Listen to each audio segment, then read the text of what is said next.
সজনে পাতা বছরভর সংরক্ষণ করে রাখা যায়। সজনে পাতা সংরক্ষণ করার পরে তার একটা রেসিপি আমি আপনাদের কাছে শেয়ার করছি। নমস্কার, আমি শ্রীপর্ণা। অমৃতকুম্ভ চ্যানেলে আপনাদের সবাইকে স্বাগত জানিয়ে আজকের রেসিপি শুরু করছি। মিডিয়াম ফ্লেমে গ্যাসে একটা কড়াই বসিয়ে তাতে 2 চামচ সর্ষের তেল দিয়ে দিলাম। তেলটা গরম হলে 1 চামচ কালো জিরে দিয়ে দিচ্ছি। আর কালো জিরেটা ভাজা হলে ডুমো করে কেটে রাখা আলু দিয়ে দিলাম। আলু নাড়াচাড়া করে মিনিট 2 ভেজে নেব। তারপর দিয়ে দিচ্ছি এর মধ্যে 1 বাটি চিনে বাদাম।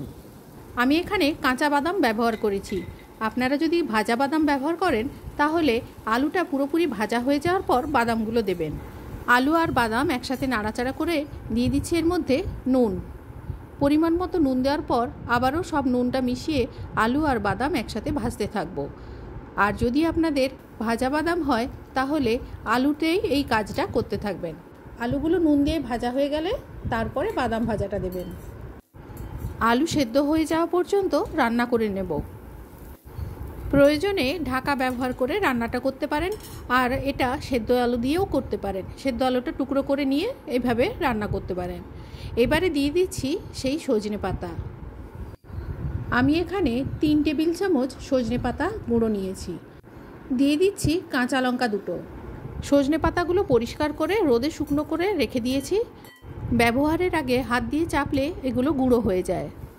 সারা বছর ভর আমি এইভাবে সজনে পাতা সংরক্ষণ করে রাখি। অল্প পরিমাণ জল আর ভাজা জিরে গুঁড়ো দিয়ে দিলাম।